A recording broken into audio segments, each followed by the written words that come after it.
Ahoy, ahoy! We've got it. I think we're live. Just give it a little sound check going on. Give us some of your juice. I don't think that worked. I'm very sad right now. Yeah, no, it's not. When they click on yours, you can talk. Oh, it's because you're muted. That would explain. That would explain everything. Okay, that makes sense. All right, should work. Cool. We have got Mr. Nate. Nate, tell us a little bit about yourself. Gosh, probably a stream that's just confusing me now. Well, I am I'm a Twitch streamer. I've been doing that for 2 years now. I've been friends of Dear's actually probably one of the people that have probably helped me grow on Twitch the most. So big thanks to you, Dear. And I live in New Zealand. That's all. Just probably about it right now. If you've got any questions, feel free to ask. And Yeah, hey, Spy, how you doing? you've come a long way, man. Like A long way. Look, you got you've got an official stream now, dude. The official stream setup. You got the background with the monitor as well. Look at that monitor with my third monitor there. Yeah, the third monitor behind you, and you got the real podcast setup, man. And that mic is just nice. That first day I popped into your stream. I don't know how it happened, but let's play Fortnite with you. And that was first time. Those days. Guys, don't talk about my little pimple here. I don't know. It just came today, and I feel subconscious about it. So leave me alone. Leave me the heck alone. But Nate, you just told me you just dropped a bomb on me like what 3 minutes ago, about something you got going on. But do you want to talk about that now, or go talk about what the hell has been going on in these past few weeks? I mean, we could probably go off what's like you mean the coronavirus. Is that what you're talking about? Yeah, that one. Yeah, I think we could talk about that for a little bit because we might as well. We're in that situation right now. Yeah, it's like everyone's talking about that. So I haven't left the house in like 4 days. I mean, it's no different because I played Fortnite for like 3 years and played other games, so like that's no different. Us gamers don't fucking care, boys. We don't give a damn. It's just natural, It's just yeah, more welcoming now. Look at our moon tans though. Like I don't think I've got a tan when I should. I'm very white, yes, and I have saturation eye up as well. It doesn't really help. What's that? Just makes it more red and colorful. You got saturation. Saturation what? Oh shit! Just watch this. I just turn it up even higher. See? Oh, saturation on your camera. Okay, I thought you were talking about like on you have a skin disease. No, luckily I don't. But yeah, with me, I don't leave the house unless I need to. And in this case, I am still working because I work for a supermarket. So we're going to be still working, but we have a lot of health stuff on now. So we have to wear face masks now. We have to wear gloves, and they're only allowing 10 customers in our store. And we're one of the biggest supermarkets in the country. So countdown. It's Pack and Save. It's a New Zealand Woolworths. You guys know it is. It's way bigger than those. It's like probably double the size of those stores. Huh. It's okay. Very, very big. If you just search Pack and Save, you'll see it. But yeah. So yeah, you're an important asset to New Zealand right now. Exactly. You could say food providers. And my mate who also lives with me, now, he's been living with me since August last year. Well, actually, no, about June last year, he moved in with me, and yeah, we both got our jobs around the same time in August. He works actually for a baking company which supply us, and he lives about it, but just down the road from my work. So we're both still working, and so is my parents because my grandma, she works for a hospital. My mum works for council, but she's working from home now, and same with my granddad. So we're all just still working. So I guess we're kind of lucky, at the same time kind of annoyed because we have to keep working, but yeah, at least we can pay the bills, I guess. Yeah, I mean, I have to work from home, and it's a bit how you going. Like, I'm working in my bedroom right now, and it's just really hard to have to like sit there and sit at my computer, do work stuff, and then like finish work at 5:30. And then like if I play games, I'll go play games. I mean that's all I can do right now, unless I'm gonna watch the news and like feel shit about my life because the news is like trying to get their ratings back. So they're like really trying to, they're loving the fact that there's coronavirus going on. I mean, I don't know, not the reporters, but I guess them as an organization, they're like, we're relevant again. People want to listen to us. And I mean, I don't know about in New Zealand, but here there's like really long like coverage now. Like there's more news. That's all I ever see on TV is news, news, news. And then like we have like a constant live broadcast from Channel One like all day now. yeah, Just constant updates and stuff. yeah. It's just like I don't want to know about it. Like I don't. It's everywhere. Yeah. Twitter on it the most, and that's where I'm always seeing it. It's trending. Yeah, I know. I think it's because Trump really destroyed them when it comes to fake news. Trump really got them good, so now they're like, shit, like we can finally get our ventures back now. These numbers in Italy, like the death rates right there, like those are absolutely nuts right now, and climbing up to China. But we're not sure if China's lying about their numbers right now because they've said they've under control. So we're not actually sure if it is true or not, but Italy is like the biggest hit right now, and I think New Zealand's done pretty well trying to hold back, as well as Australia, of course. But even though you guys have, I think, how many cases do you guys have now? About 2,000 now, I think you do. I think it's like 2,000. 2,000. But yeah, it's that whole thing about China lying.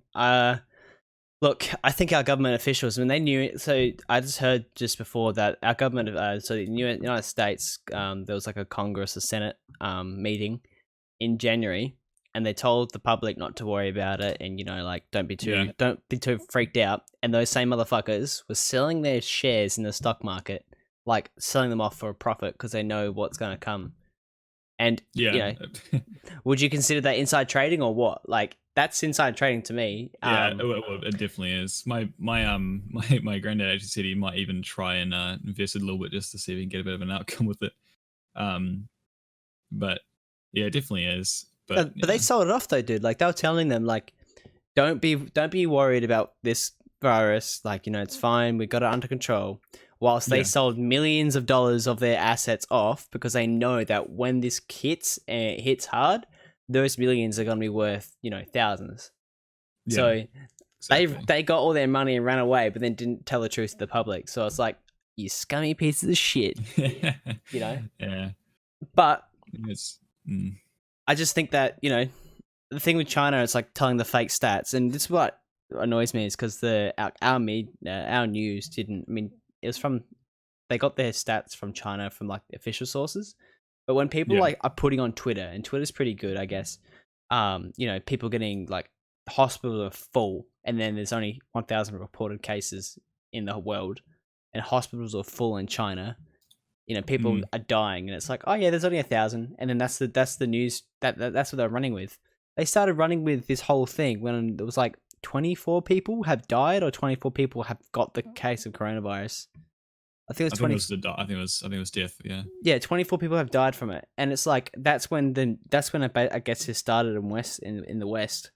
Yeah. And has been dragging on this whole time, and yes, it's getting worse, but like it's so strange that they caught on at 24 deaths, and like have had no, but they've had huge coverage. So that like I'm not saying 24 people dying is not. I don't want to say it's not like significant, but it's like they were on it and they were kept reporting on it and just be getting us ready to like for this whole shitstorm that's coming or has come in some countries.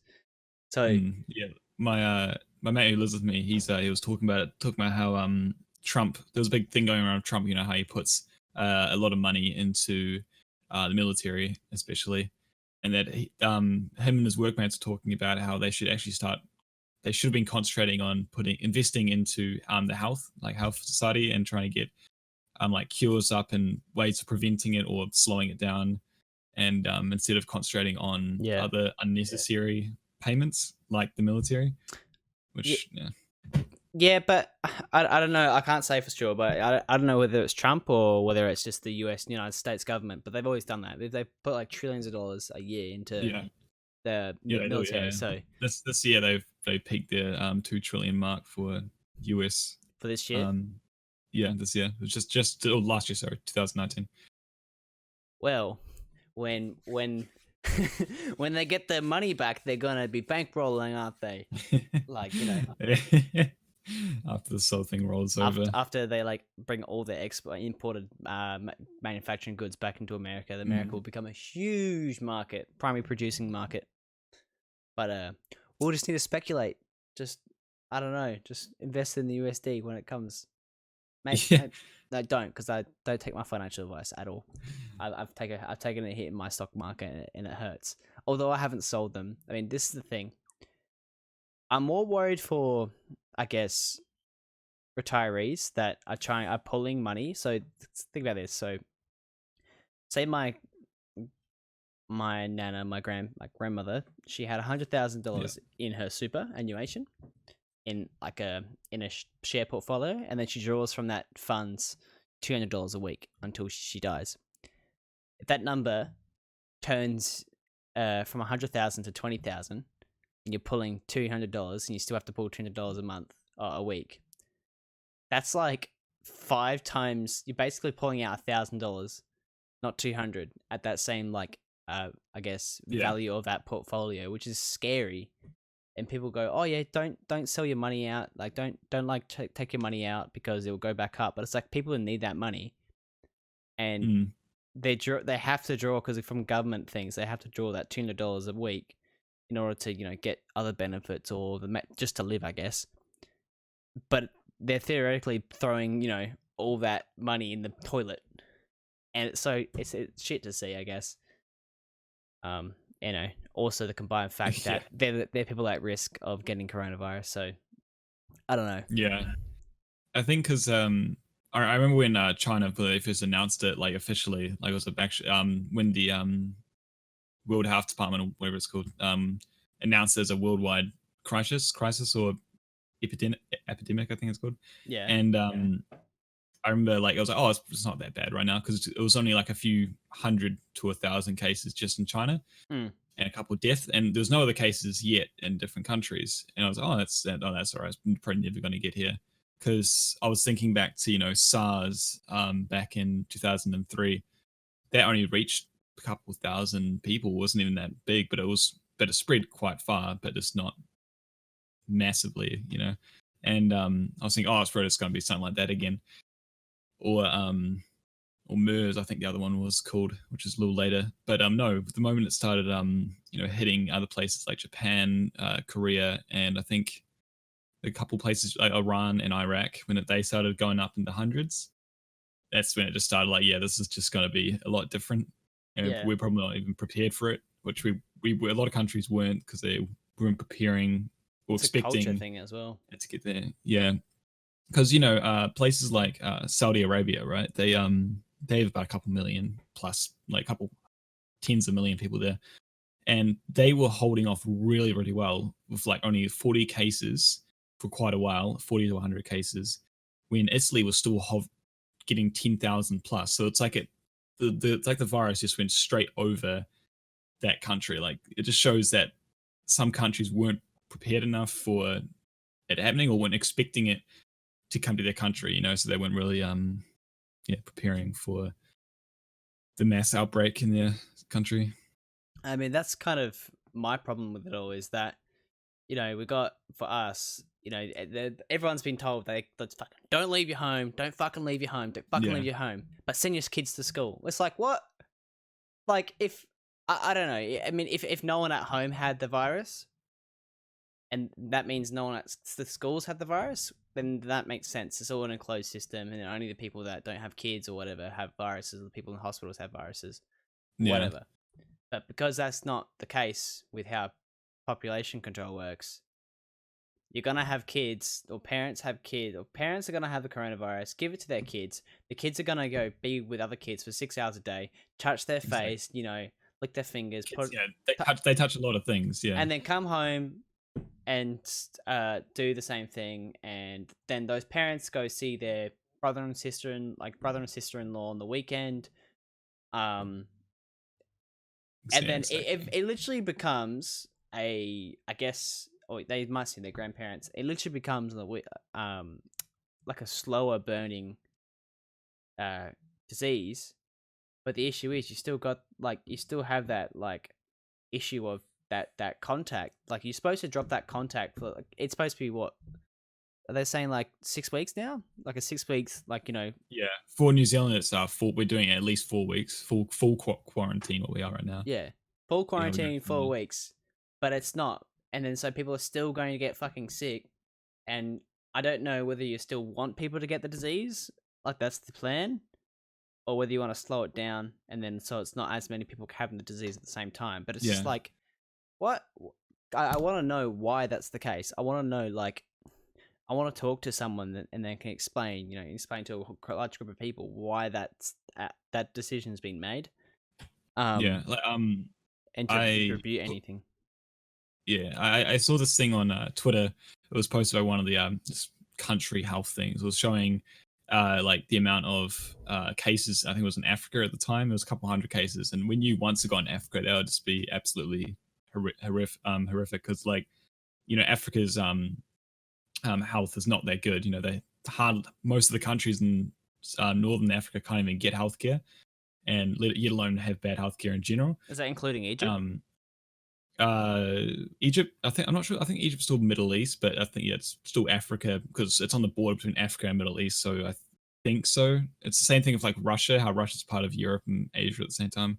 I don't actually know. You have to probably search up to get a clarified answer. But um there was another thing on it, and it showed it showed different things. It showed common cold, the flu, coronavirus, and it was one other thing. I think it was just like hay fever or allergies, and it was showing the symptoms of how common it is for such things to get. And it was pretty much it was showing that the flu is more common to get all the symptoms that the coronavirus gets, and that was the scary part. That a lot of people were freaking out in New Zealand because everyone in New Zealand, everyone gets everyone gets the flu shot, right? This flu jab, and there was a whole thing on the news about people freaking out because uh, why are we getting infected by this coronavirus, but we're not worrying about the flu when it's worse.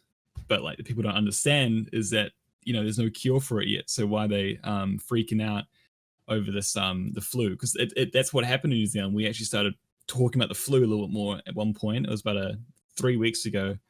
Started freaking out over that instead of the coronavirus. So we actually got off track, and that's when we got our first couple of cases. We started going off track from worrying about the coronavirus.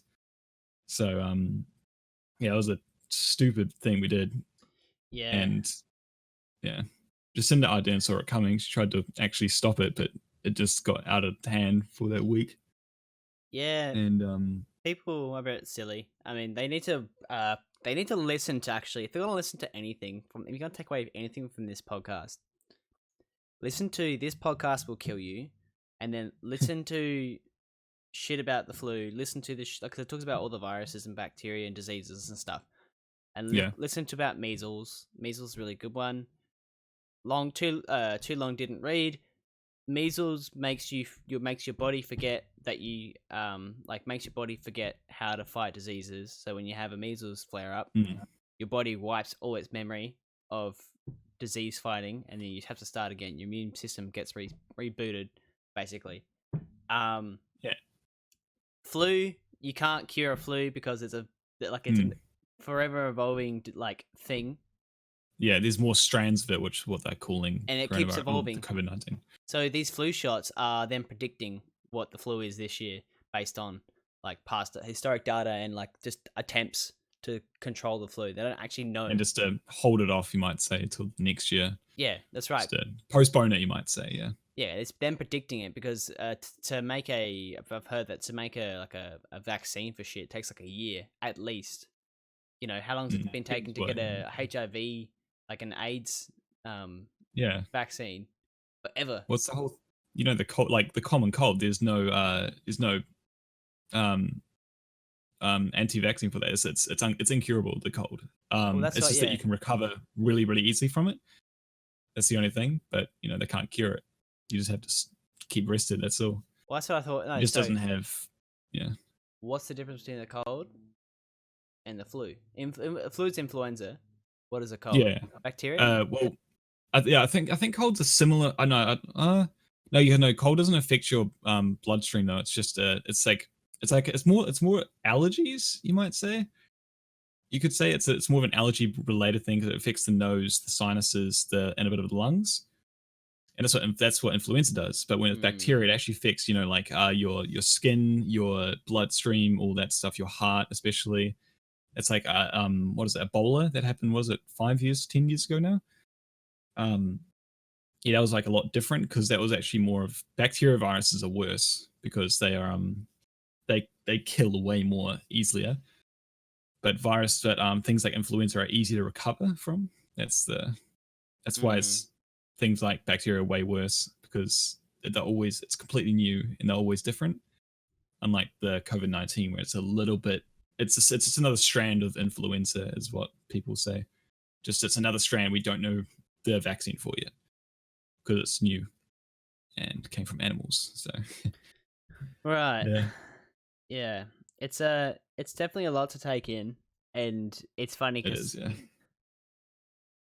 knowing previous stuff and like listening to previous things, like I kind of have a bit of an idea, but it's just funny. Like Facebook's trying to stop like the mass spread of like fake news and stuff, and people are still like so misinformed about all this shit. Like, oh, like my grandparents, like so my grandfather, he's like an at-risk person. That dude's like, oh, it's nothing worse than a common cold, like the flu. I'm like, how misinformed are you, dude? Like, what? Like, you should be worried. Of all people here in this area right now, you should be worried, and you're telling me that it's nothing to worry about. It's like, where'd you get your facts from, buddy? Wikipedia, but like unedited, unlike yeah. Oh my god, man! Well, But yeah, there's people out there that are, people that don't have they either have really really bad immune systems or they don't because some people that actually don't have any immune system. yeah, They have to like just Mara. they have to be kept in the hospital pretty much majority of the time in a really safe environment. It's filtered dry and no form of anything because those people are the kind of people that can die from the common cold, which is pretty sad because everyone gets the common cold. It's like the most common. It is the most common thing in sickness, and you recover it within a couple of days. Well, think about like Samara had chemotherapy, and she spoke about it I think on the podcast last time. But she had chemotherapy, and she's also immunocompromised. So remember what I was saying a little bit about before about your about measles, how it makes your body forget. Yeah. Essentially, her body from the get go, as well as with chemotherapy, has made her like her antibodies very. I'm not sure if her antibody count's low or something like that, or they're not. But essentially, she can get fucking sick from a cold, So, and so I think it's unfair that she can die because some dude still wants to go to the pub. Like my brother, for example, he went to the pub to like the bar after like just this week being. And for those that don't know, this week the government was saying, don't leave your fucking home, don't go to restaurants and stuff like that because this disease is still getting worse. People are still getting it. And my brother went to the pub, and then the next day, on the Tuesday, so it's the Tuesday last week. No, what day is it today? Wednesday. Wednesday. Yeah. Maybe it was Monday. Something. Essentially, I'm all these days getting sitting inside and not moving houses. You just lose time, man. You just lose time. But the next day, it's like, nope, going to restaurants is banned. You cannot go to a restaurant or a pub, banned. And because people don't get it, it's like, we told you not to go. Don't hang out with your friends and at the local trampoline venue.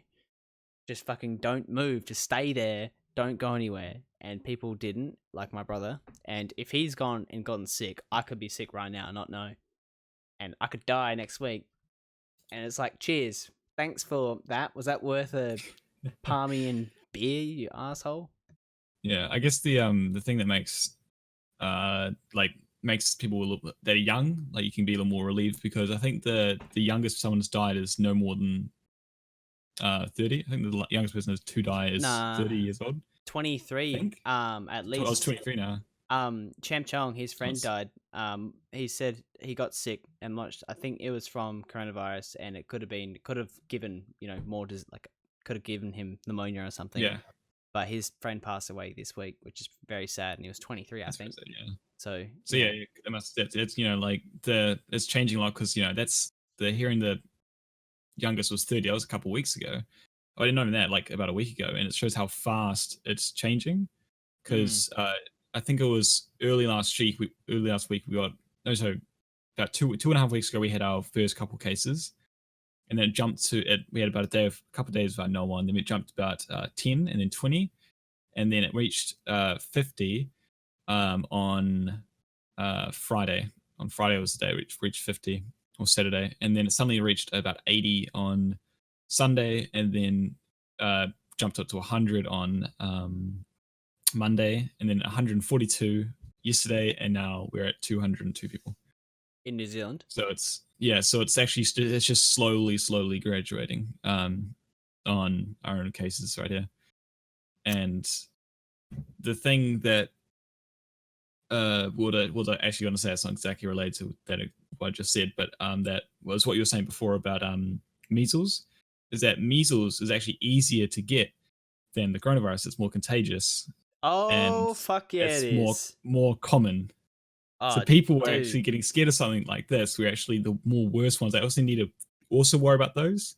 So even though yes, be worried and careful with coronavirus, but also don't forget about the other ones. Like yeah, dude, if you get measles in this fucking pandemic right now, and then get coronavirus, you're fucked.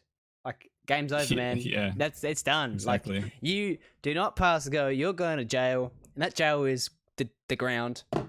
Like you can't do anything. Like your body's gonna be like, well, see ya, and like that's your like antibodies just checking out, gone. Mm. Can I just want to preface like vaccine your fucking self, and if you are against vaccines, fucking get the MMR vaccine, man. Like you're gonna save yourself, you're gonna save people that can't get the vaccine because their bodies don't accept it or they're allergic to it or whatever. Exactly. Yeah. Get the fucking vaccine because you're killing people. And I think like there should be a more, if unless you can't physically get it, I think there should be fines to people that can't, like, don't get the vaccine, or not fines but jail time or something like that. Or I don't know, like you gotta lick like the toilet of like every single like southeast like truck stop in this country. I don't know, like you gotta do it, man. It's very, I think it's pretty fucking disgusting. And like I'll put you in the same category as the woman that was like spitting on bananas and she had confirmed case of coronavirus. You're the same person as her. Yeah. You're a fucking piece of shit. So yeah. I remember the case about hearing in China about a couple of dogs getting the coronavirus, and you may have heard that people in Australia, What? I'm pretty sure it's also in other countries. There's been 2 cases of dogs being tested positive for the coronavirus in China. Dogs? What do you mean, Dogs. man? Well, I guess because it did originate from animals, and I think from bats, because bats is obviously very common in China. My mom was actually there about 2 months before the coronavirus actually outbreak happened. I was thankful she got back then. But yeah, there was actually 2 dogs who were tested positive for coronavirus, and I heard this from Australia. I'm pretty sure it's also happening in other countries as well. But apparently, there were people requesting for their dogs to be put down, so they just for probably 2 reasons. One, so they didn't somehow get it, and also so the dogs couldn't get it. So they just I don't know.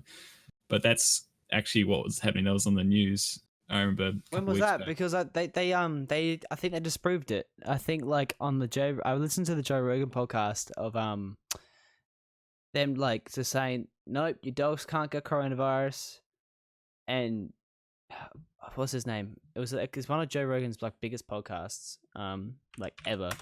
It's got like 30 million views of like a Yeah. 2 hour fucking video. That's huge, man. Well, I'm like I can say myself like I'm not 100% sure the actual information on the dogs were actually true, but the thing about people wanting to put their dogs down, that was the thing that Oh was true. yeah, that's definitely fucking That's true.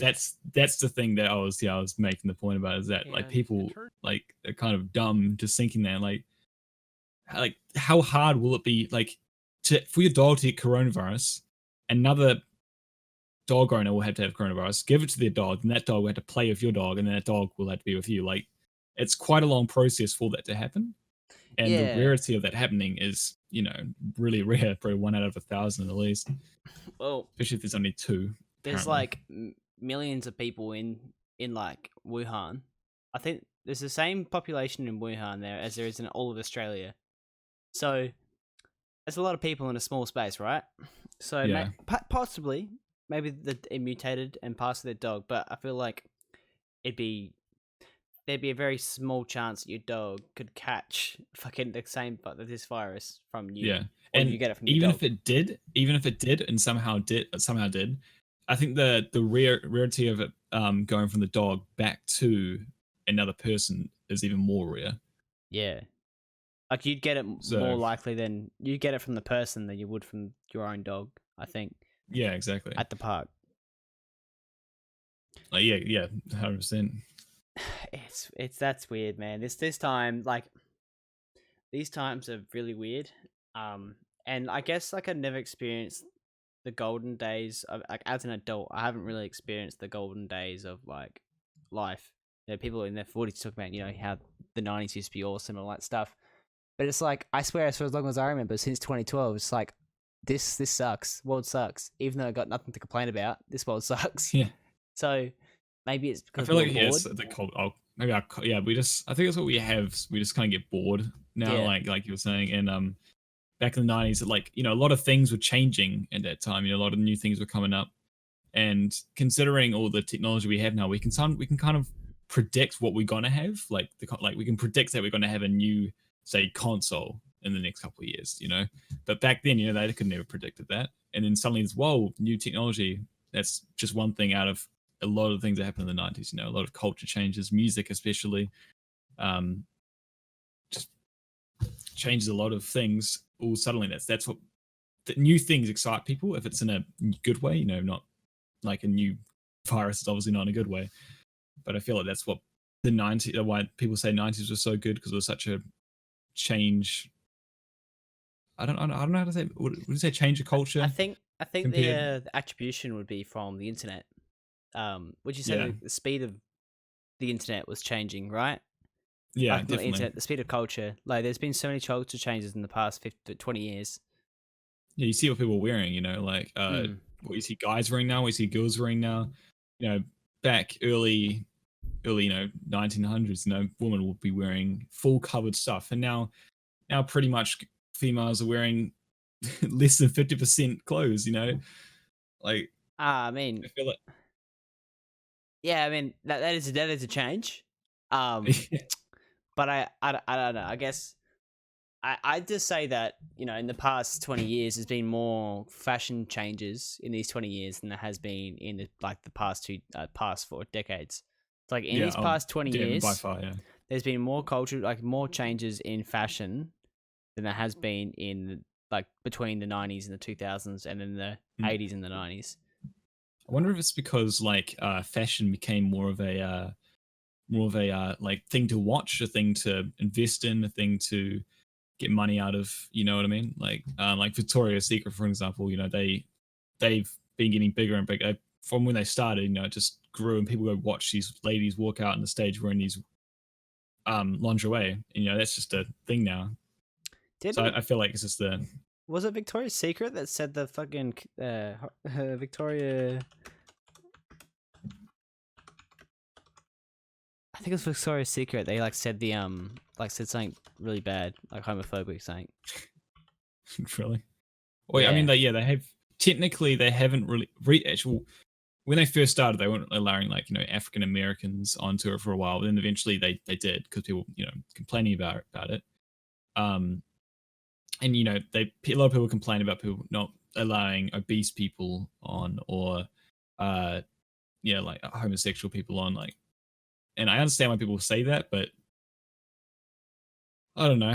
Um, I guess it's really what people think. Like, Well, I if don't it's want to get a into that because yeah. well, the But thing is, if it's your, like this is where I stand, right? So that's if that's your brand, I mean, yeah, like let's put it this way: if your brand is to like, if you're branding towards like a larger size women, as in like they literally are built like larger, mm, then that's your brand. But if your brand is to if you're branding with your lingerie in with like women that are like they have to go through fucking rigorous things like these secret like Victoria models are going through rigorous stuff and then they just get like thrown away. It's just I don't know. It's hard because it doesn't matter. I think as at any profession, you do a lot of work to get to where you are, and it's very frustrating for people just yeah, to shit on it, like regardless of where you are. The diets are they have to be very fit, exercise all the time, buddy. exactly. Like actors, for example, they do that a lot. Exactly Well, the yeah, main like thing. they both like they have to exercise so much and like at certain times, and they have to eat the right diet and all that other stuff, and it's just like I don't know. It it just I don't know if people are virtue signaling by going like by not but because they don't have any larger women in that because that like they're I guess they're like the professional like in that sense. I don't know, but the thing about Victoria's Secret is the CEO I think said they don't want transgender models or something like that. So I guess that's a bit different. Um, Yeah. that's a whole kettle of fish that I don't know. Like I try to think about things before I say them. Not Mm, because I'm worried about what I'm going to say, but I do yeah, try to I know I what you do try mean. to because honestly I don't care. Like my opinion is my opinion, and yes, if you want to like if my opinion is wrong, explain to me how it's wrong. Don't just throw people on the bus. Like people get called out all the time for like say if you said something like horrible and I thought you're a cool guy and said like I'm friends with you and it's like then they start saying I'm a piece of shit for stuff I've said and it's like what like Yeah, I know even. I from my interaction with you you're a cool guy and you said this dumb thing and then now you're a fucking racist and I'm a fucking racist or you're a fucking asshole and I am too. It's like what? Where'd that come from? I mean, you see that all the time. So maybe this coronavirus is the fucking world saying, "Wake the fuck up! You need to shut your mouths and worry about things that are actually important." Because Yeah, really, it's just this whole like echo chamber of people just talking shit online, just like trying to get other people to blow smoke up their ass to be like, "Yeah, you're the cool guy." Like fuck those guys. So I don't know. I think it's a bit frustrating. I get tired of it. Even in life, like people that know me around me, I get like I literally zone out when it comes to drama because I just like try to. yeah, I don't know. It's just like so dumb. yeah. Like with me, I'm a very I'm not biased at all. Like I'm just I if someone says like, oh, do you prefer, for example, like if gaming wise, I always turn to this for some reason. PlayStation, Xbox. So someone asks me, oh, what do you like better? And I'm just like, I don't care. Like hearing these things like, oh, what drink is better, what state country is better, what anything is better. Like I'm just like, I don't care. Like they both have. I look at both of them and say, this one has good stuff, this one has good stuff. They both have good things about them. They both have bad things about them. I don't. I never pick one over the other. Look, Um. let's be honest here. Let's be honest. Back it up. All Xbox is right. better. It's always has been. Look. Unfortunately, PlayStation has the exclusives and all the good games. And I admit that. Unfortunately, Xbox only had bloody Halo and Halo and Halo, and they fucked that up. So there was no more. But it was a good console. Microsoft or PlayStation was actually credit to PlayStation. If you didn't know this, PlayStation's PS2s were the first and most affordable, and PlayStation 3s as well. And yet, PlayStation 2s were the first consoles like that were actually a DVD player. They So were the first. They people were the would buy them as DVD players. That's exactly it. That's what I was getting to. Is that they were DVD, Yeah. like they were the most affordable DVD player, and that was the market. It was like, this is a DVD player, but it's also a fucking But you can game, also play games. console. Yeah, yeah. So like Yeah, exactly. that's how they got the parents to buy them, because parents, were probably going to buy a DVD player. It's like, DVD player Because or PlayStation. people were still doing the tapes, like the brick tapes instead of discs. Yeah. So people were still sort of moving into that kind of change, and that was early 2000s. And another actually quick little cool fact about PlayStation actually worked with Nintendo before they actually started making so like Game Boy, PlayStation 1 was all Nintendo and PlayStation actually working together. As everything, it's never really out there as a big thing. But then PlayStation came with the idea of this PlayStation 2 whole different thing, and then Nintendo decided to split off and become its own company. And but it was more of Sony than PlayStation when it was partnered with Nintendo. But it's just it's a little cool fact you wouldn't expect two rival companies. What, so suddenly Nintendo was like a publisher for like Sony or something like that? Is that what you're saying? Yeah, so they all partnered together. That like Sony didn't own Nintendo, Nintendo didn't own Sony. They were just working together around the PlayStation 1 stages for like Game Boys. That's why when you look at Game Boys, the kind of games that are on those are games that you see now on the Switch. You don't see those on the PlayStation. You kind of see that, like Game Boys, Pokemon Game Boys games. were Nintendo, they did. The Game Boy is Sony, I'm pretty sure. But, no, the Game Boy was Nintendo. You sure? Yeah, man. But that's pro. I'm getting mixed up. I do see what you're saying when it comes to like the loading screen of the Sony and the loading screen of the Game Boy Advance, and Game Boy SP were fucking identical. Like the Sony loading screen was so similar to the fucking the Nintendo loading screen. Ridiculous. So I do see what you're saying there, but it could have also been because they were working together back then as well. Yo, bro, can I copy your work? I'll promise I'll change it. And then you get like I'll just change it a little bit. Side by side of the fucking two loading screens, and they're identical. Well, that's what it looks like. Yeah. One thing I find funny is the Xbox. It's called Xbox, right? Have you realized there's no like a shortened version of that? And the other thing is Xbox. Your logo is a circle with an X on it. You get what I mean? Like, wait. Like, I call it an Xbox, so it's an X with a circle in it. Well, listen here, you piece of shit. It's a start of an industry, mate. Halo was my life. Agreed, but I won't. The thing. Sorry. The thing I do really like about Xbox was one of probably the first consoles that went really, because PlayStation 1 and 2, the make of them were very plasticky, so cheaply made. That's why they were so cheap. But then the Xbox 360, was a lot more advanced, because it's coming from like computer software making company, so of course they're going to put a lot of that work into there. But Sony, is not, they don't make operating systems, but they do now with PlayStations. But back then it was very simple, and then Microsoft kicks in, making a very strong, good feeling console with the Xbox 360, and then PlayStation 3 still comes out later than the PlayStation, the Xbox 360, and still makes a very cheaper console, but somehow still outsells the Xbox 360. Well, think about this, right? Okay, so you got all Japan. I don't know about China, but Japan, all that stuff. You got your country's made thing, and it's probably going to be cheaper because it's made in your country. Well, I imagine Xbox is probably made there too. Or you got an American made thing. What are you going to pick? If you had like something made in New Zealand or something made in the United States, and they're both probably the same with like same imports and shit, and like both big companies, you'd probably pick your own.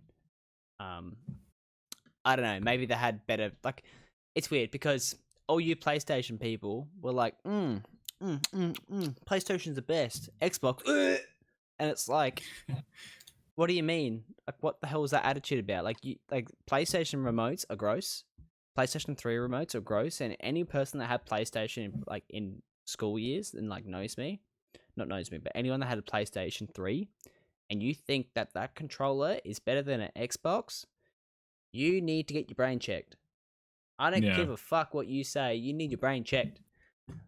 But try it. Just check it. Just check the fucking PlayStation 3 controller. Check the Xbox 360 controller, and try to tell me that the PS3 controller is better. It's not. It's fucking not. It's false. It's fake Yeah, news. me personally, I don't even like because I have an Xbox 360 controller right here. Like I use that for PC gaming because it's just more That's an configurable Xbox with. One controller. What did I say? 360. Well, still they look pretty much identical. Um, but you remember like I sent you a photo on Discord. Like that's like the first Xbox controller. Yeah, well, did you look at when you looked at that? Did you look at the Xbox? It was a box with an X on it. Look it up. Look it. Yeah. Look it up. Look it up. Xbox Look what. was a box with an X on it. It was an Xbox. I mean, yeah. The console was an Xbox. Yeah, it was an Xbox. The logo though. I mean, Fair enough. But it could have been. I don't know what the X means. It could have been cross-platform, cross multimedia, cross something. There's probably some sort of Wikipedia. Extreme. It's most likely extreme box. I would honestly think. Xbox. Let's just look it up. And I'm just going on the Wikipedia. Maybe they have something there. Maybe they got something for us that tells you why it's called Xbox. I will say one thing. I do not like the leader, the lead main leader of Xbox, whatever his name is. I don't. He just gives a weird vibe to me, and I do not like. What is I don't know what? why. Hold up, Xbox. I think it's. Let me find who he is. He's this guy. I didn't find his name. Phil Spencer. I just weirdly don't like him. Like I just don't know why. I just somehow don't like him. Not because he runs Xbox. He gives this really like he's putting on a lot of fake performances. Like like I don't know. Maybe he's like a mad introvert. He's like a robot or something. I swear. Maybe, dude. Did you know that fucking Halo was supposed to be made on Mac? Like Steve Jobs was like, "Yo, we need some games on the Macs. Sell Macs more in the United States because Microsoft's ass. Let's go, mate. Let's buy this game out." And then, like, he had a huge interest in Bungie and Bungie's Halo, and then got produced and released on bloody Windows. I think they bought it out Bungie or something like that. I don't know the story, but I think was it Halo? Was it just Halo 1? Or was it Halo 1 and 2 that were on? Because I remember Halo 1 was but I think it's because Microsoft bought out Bungie. Just went, yep, we're buying you. Because they had the Microsoft. I think it was called Microsoft Live. I think they had, which is like their form of Xbox Live but on computer. I'm pretty sure. Not sure. But do you remember those you would have them in school, those old MacBook computers, the big bulge at the back? Yeah, those ones, yeah. And those in schools, and they like the fact that I had those at my it was my second school, and that was about when was that? About 10 years ago. Yeah, about 10 years ago. We still had those in our class, and my last school I've been to, I don't go to school anymore, obviously. They had detachable touchscreen tablet notebooks. Like it just changes over that period of time. That technology changing, you know what I mean? Like it's just nuts. Well, think about this: public schools. I mean, schools have for the longest time had like zero budget into technology. They didn't put anything in tech, so kids were kind of.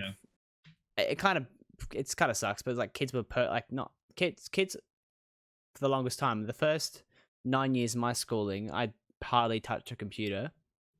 In terms of like school development and stuff like that. I mean, I did. Eastern states like in Victoria, they have really good job of like getting kids on the computers and like doing stuff on the computers. I mean, so I did have that sort of IT curricular learning environment, but it was like there was no, here give every kid a laptop, or here go use the computer. It's just more about like writing a Word document. Which what skills are they? Not. I guess it's also the side of they've figured out that also I probably agree with that. Back when computers weren't often in school, like early 2000s especially, because that's when computers were coming into schools a lot more, or late 2000s, like 2009, 2008. I feel like schools weren't thinking like, oh, we probably don't need these. Kids don't really need them. And then later on, maybe 2014 onwards, people started realizing, oh, this actually helps us more. It helps us with online learning. It helps us with like homework and stuff, you know, like people always saying like completing homework on a piece of paper, then they can get destroyed. No, on a computer, you can't say, "Oh, my dog ate my homework," as a joke you might say. But I feel like schools realize how much it can actually benefit them using online stuff for, you know, keeping things safe, not losing stuff. You know what I mean?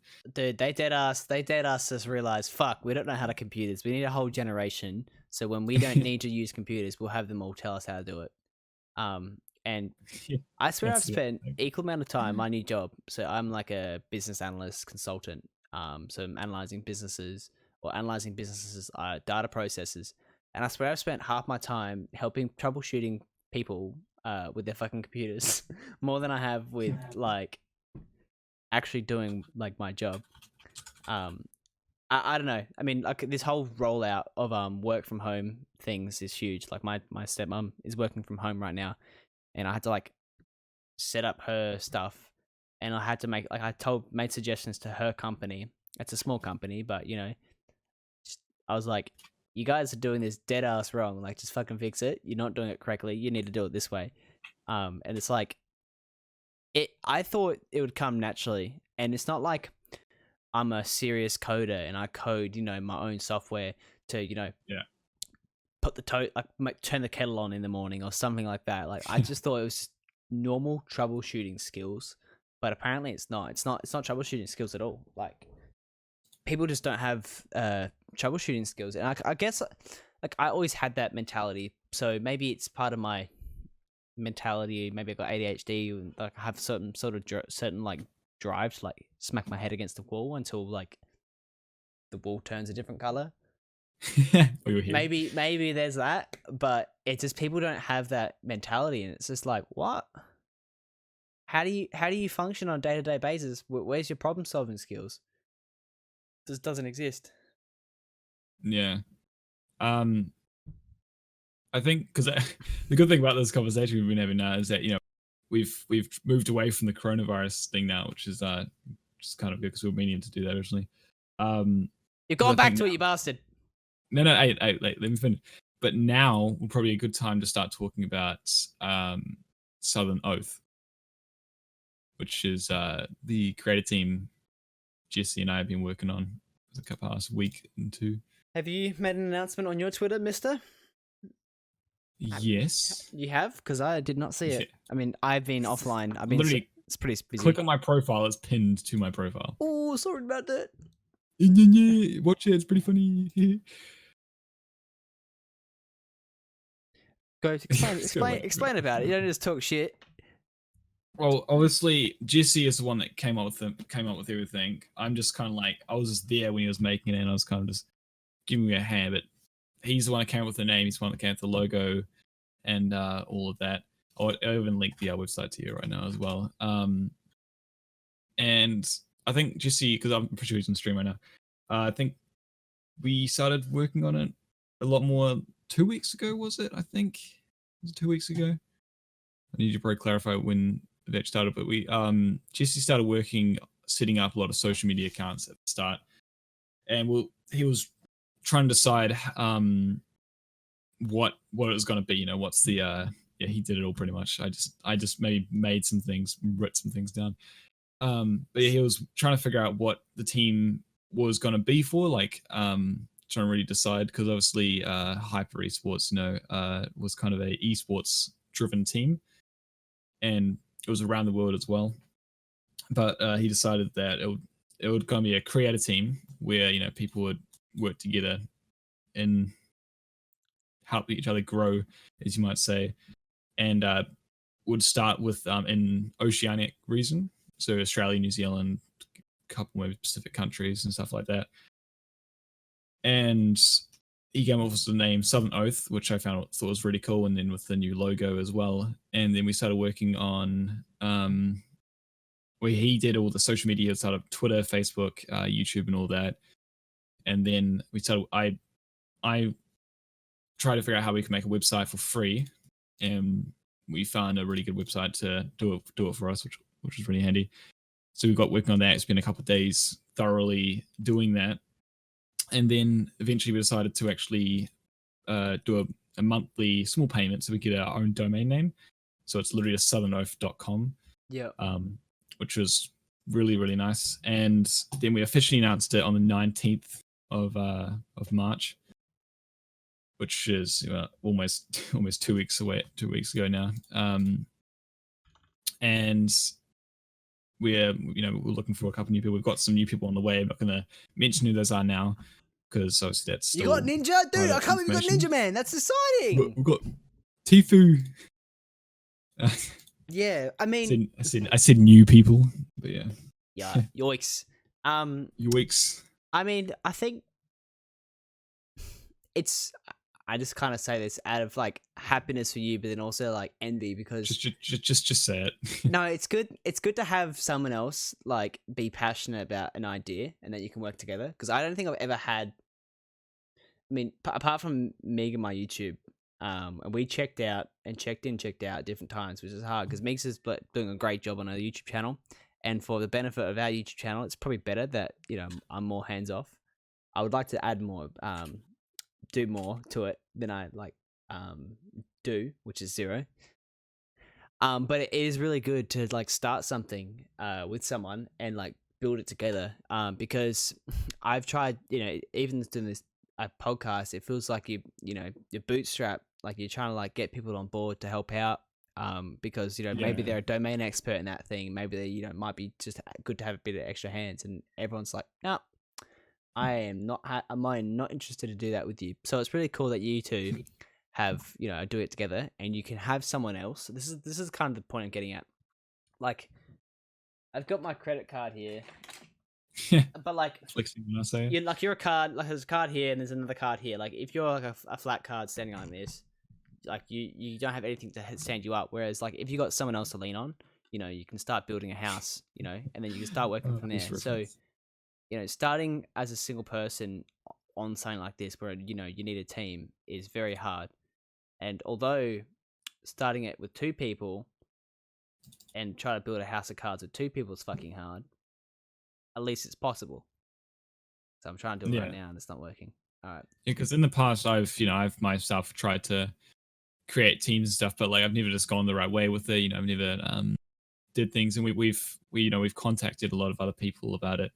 Ways to help us, and we're at the moment actually in this same thing of being partnered with Logitech, which is kind of cool. Kicking off from the start. How the fuck? How the hell? That's awesome, man. That's so good. I'm in conversation because at the moment we're still business partners, so not full partners, but I'm still talking to one of the guys, the lead of marketing, Chad was one of them. Be careful, and be careful, my man. Be careful. About spilling those beans, though. Flicks? About spilling those beans. How spilling these beans? Oh, you're just saying you're in the works of getting a partnership. Hey, it's on our Twitter page. It's literally. Oh well, there you go. I know what not to say and what to say. Okay. I was just like, oh no, shit! You just spilled those beans because, like, imagine if you're like, yeah, I'm partnered with Rolex, and Rolex is like, who are you? But yeah, it's in the works still, but like it's a thing which is good. We haven't announced it through a tweet, but it's on our description and on our website. But we've got a few others that we're also not going to speak about because those aren't confirmed yet. But we're doing on pretty well on the right track right now, getting to the right point where we can steadily say we've succeed. How do you say it? How do you say it? Like succeeded our starting of the team. I don't know how you would say that. You've started with a pair of shoes, is what I'd say. You're on a rocky climb. You start with flip-flops, and now you have Nikes. You're on a rocky climb up a steep hill, but at least you got a pair of shoes. I think would be a good analogy because it's still being fucking hard, but at least you got shoes that can soften the blow of this. You don't have socks, but you got shoes that's gonna make the rock hurt less. I was trying to trying to say the right thing there, but I was kind of muddling myself up because I kind of put myself in a situation where I did not know what to say. When Hmm. didn't work well. Well, I've tried to, it's really weird because I think I need to. I always think of when I have ideas that I want to do humanitarianistically. That's probably not a word, but anyway, it's like not for making money, not for making a business and stuff like that. The first thing I do is start it. The second thing I do is go, okay, in a business point of view, how do I continue to make this work? And it doesn't. But things that I haven't tried to do that business point of view, with the Milky Toucan podcast that I did previously, we did 12 episodes, and the last few episodes blew up, and we're like, and then like looking back at it now, like we had some momentum, and we just didn't do it. That kind of happened because Tim went away to America for 3 months, so Yeah. and then life just got in the way, so we couldn't really keep up on that. But that's what happened, and to think that that was 3 years ago, and we could have continued doing it. Now, look out, Joe Rogan. There's a new player in town. But that's why I started this again, is because like I wanted to do it, and I wanted to be able to do it when I can. Unfortunately, it's not as often as I'd like, but it's good to be able to do something and talk to people and have like a booked in time to go, hey, talk to me for 2 hours, and actually you can talk about stuff that's relevant, and maybe that it matters, maybe it doesn't, but it's good to have a chat. You're getting told that you look like a teenage Ed Sheeran, but I'm not sure if it's me or you. Where? Missed this. Corn fritter. So He looks like a teenager, sure. what's it like actually starting a business? Well, I've started a few businesses myself in the past because I actually helped with a family business, but in this case, I don't know, because obviously a team is obviously a business, but it's not like we're not. I'm very used to selling things in a form of a business. I think in this one, it's a new It's an new entertainment. area. It's a Yeah, entertainment it's a business. brand, Yeah, dude. You're selling a brand. and I've sold my brand, not this. This is someone else's brand, in the past, and I feel like starting the team is just like doing an extension to that. Not saying that's in a bad way, but in a good way. It's like another branch off to new opportunities. So it's not like a new thing for me, but it's I'm enjoying doing it because it's something I haven't done in quite a while. If you're getting my drag right there, like No, you don't need to explain yourself. It makes sense. Like you're yeah. you're selling something else, and you're selling other people, and that's a finesse and a half, man. Like you're not only you selling your idea and you're the brains and stuff to stick it. You're the glue. You're Travis Scott to stick it all together. You also have to back and trust that people are gonna be good partners, and do a good job on your behalf. So and you do good by them, but being a creator, you need to be transparent, and you need to give your creators something to look forward to, whether that be getting them a fucking keyboard or something like that, but also be very mindful of, they won't be, depends, they're there for the contract, they're there for, I mean, not me, because I'm still in hyper, but therefore, whatever reason, and it might not be permanent. So just, I guess try to look out for that and try to grow your creators as much as you can to get benefit for you, benefit for them. You might get a blast by they might get some huge career growth, and you might get new industry partners that you wouldn't have seen otherwise. So it is a business transaction. Keep that in mind. It is a business transaction, but yeah, it is always interesting to see how businesses start and to watch them. Yeah. Jacob, I just need to talk about Jacob. So Jacob is an amazing person. He's such an amazing person, and I think he should start his own business and really back himself. But he I don't know. From what I've observed, I think he doesn't just put himself on the line and go, no, you know what? Where I'm working fucking sucks. I can do this on my own. Fuck you, motherfuckers. I'm out of here. And whether that means, not working at that particular venue anymore, or just moving states, Just do it, dude. Just fucking send it. Like, I believe in you. I back in you, and you do such a good job that you're getting gigs in other states, and people are asking specifically for you. He's he basically does the lighting and the stage management, all that stuff for like convention centers and like big venues, and he's like the go-to guy. And clients specifically ask for Jacob, and he's like, "Nah, bitch, I ain't good. I'm not worth it." But then you tell me this, I'm like, "Dude, just back yourself, man. Like, if you back yourself, your life's gonna improve, because he works fucking hard, man. He works like sometimes 7 days a week, 14 hours, and it's like zero recognition from his boss. So it's like he doesn't deserve to be treated like a piece of like literally like what's the word? Like a resource, not a person, but a resource. That's not fair. No one deserves that. People are people. It's like the fucking assholes at the shops right now. So I'm going on a huge tangent, but it's like the people at the shops that like yell at like 14-year-old girls at counter and at Woolworths or Countdown because they sold out a bag of beans, or they can only have one bag of peas and one bag of potatoes. It's like, I'm fucking 15. I didn't make this decision, and you're making me cry because you're not happy with the outcomes. It's like, if you didn't fucking hoard, or your cousin didn't fucking hoard, this wouldn't be a problem. But you're all stupid, and now I'm upset, and I have some fucking Karen yelling at me. It sucks. Stay home and buy it with your bulk toilet paper, dumbass. Exactly.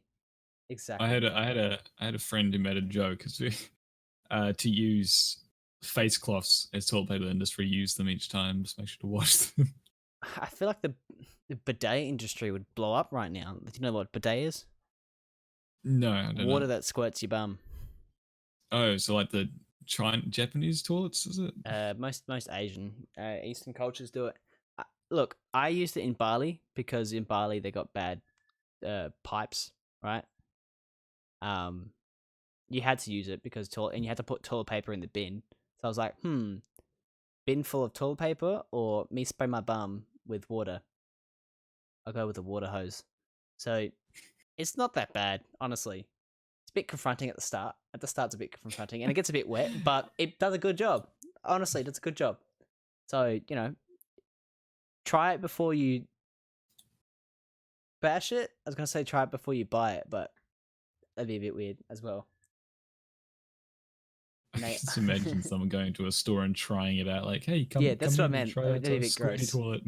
Try it before you buy it. Uh, I gave my bum a squirt, didn't like it, so I won't buy this today. Just bend over quickly. Oh god, that's just funny. And you'd save a shitload on toilet paper because toilet paper's not cheap. It's not cheap at all. True. I mean, if yeah, like what is it, 12-pack, $10, some places. Especially yeah, now. and if you had a bidet, you wouldn't be worrying about toilet paper, would you? You wouldn't be having to scavenge around toilet paper. No. And it's annoying because I got family of people, 6 people in this house, and we can't find toilet paper. So it's like we have some, but it's like, but what motherfuckers, or like a family of 2, have like a whole year's worth of supply? Why do you have that? Fucking return it. I need my toilet paper. Ration, Sky. I don't ration toilet paper. Let's say that openly You right don't. now. I do not. I'm a big waste when it comes to toilet paper, honestly. You just go like that handful of it and just like rub it. Slays. You don't like. And I got my whole like bunch. Maybe. Yeah. It's a. Yeah. I don't know why people are grabbing so much. I mean, because like I feel like people grabbing it in New Zealand because also not just because they need it, it's because they're copying like other countries, kind of, because we the supply routes are staying open, obviously, and things like toilet paper, we're stocking that every day. It's just that people are saying, "Oh, why we're running out because so many people are buying it." It's not that this is more here. It's not that so many people are buying it. It's that there's a bunch of there's a handful of people that are buying so much of it. If that makes sense. Yeah. So it's running out because there's a handful of people that are buying like 10 packets of 16 rolls rather than like say 20 people buying 3 each, which is that would be not really hoarding if you, or stocking up. Yeah, I mean, it all started. I think it started in South Australia and became a wildfire. I'm fairly sure that's where it started because I think you're right there. Yeah. some streamer, I forgot her name, but she's an Adelaide streamer. She posted a couple months ago, or a few weeks ago, about damn, I just got back to Australia and these motherfuckers are wild. And she was at Costco and people had like their trolleys full of like their shopping carts full of big packets of toilet paper. I mean, these motherfuckers would have like 100 rolls of toilet paper. Yeah. Like, you don't need that much. And then there was a huge pandemic, and then that went on the news, and the news kept recycling about toilet paper, going, toilet paper's running out, and then it just blew up. And now there's no toilet paper anywhere, and there's people fucking going on buses to go to country towns. I mean, it's stopped now because now it's out. Like it's a like bannable, like a arrestable offense. People are going to the country. Not arrestable. You can get fines for it. Sorry. People are going into the country to, like, on big buses to steal, or should I say, buy all the groceries from the country towns. So weird. So super weird. There's people, there's like these like black markets things even kind of going on. You see the jokes about it, but like people actually like selling toilet paper for a lot online and stuff. Like not like you see people actually thinking like, oh, they'll sell it for $1,000, we're gonna get much out of it. Like those people are actually the ones who really think that. But this, it's not that. It's people that are selling like a roll of 12 for like $40, because that's like triple the price normally. People will buy that, especially if there's no other way of getting it. Obviously, no one's going to buy a 6-roll of toilet paper for $1,000 or anything like that, because they'll probably find any other alternative. I'd prefer to use anything else than spend $1,000 on toilet paper. Mm.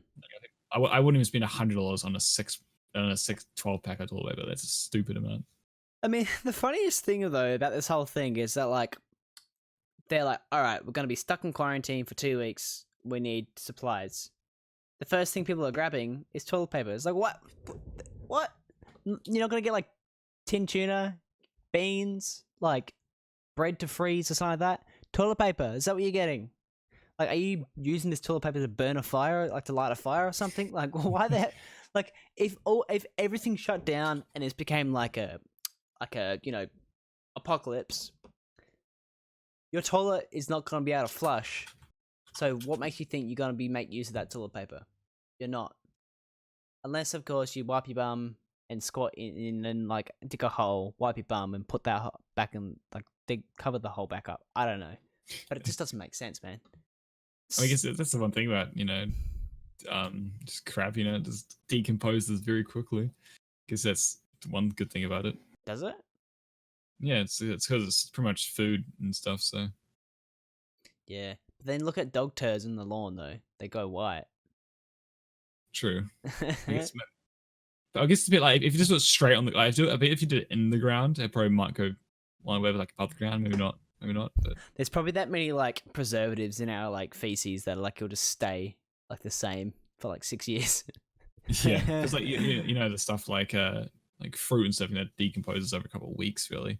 Yeah. And that kind of manure and stuff, they use that to how plants grow and stuff. I guess it comes to, like, the parasites that break them down, I guess, or the bacteria that breaks them down, and there's probably more in the environment and in also what you eat as well, like meat, because meat takes quite a lot longer than fruit and plant-based food. So it's a pear. Yeah. So yeah, I just think this world's a bit strange. I think that it's doing some silly things, and hopefully there's like a light at the end of the tunnel. At the end of the tunnel for all of us, I guess. I don't know what that'll look like.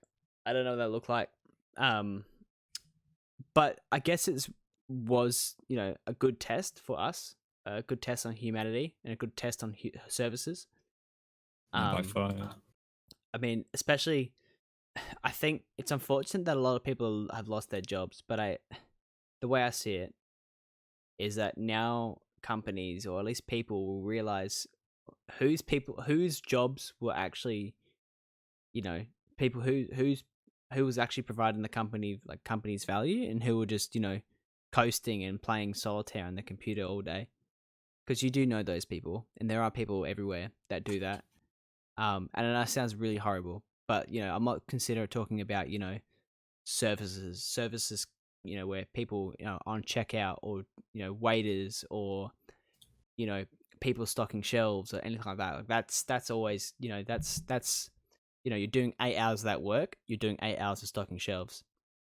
Yeah. And if you're not doing 8 hours of stocking shelves, you're probably sitting in the back asleep, and you're probably going to get fired. But, you know, but, you know, it's weird to think that there's so many people in office jobs that just slip through the cracks and are on, you know, 100 grand salaries, doing nothing but pretending to do work all day.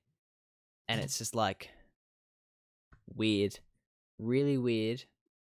And then when there's new technology that comes out that conflicts with their job, they, like, are against it because they're worried that they're going to lose their job that they're not even doing.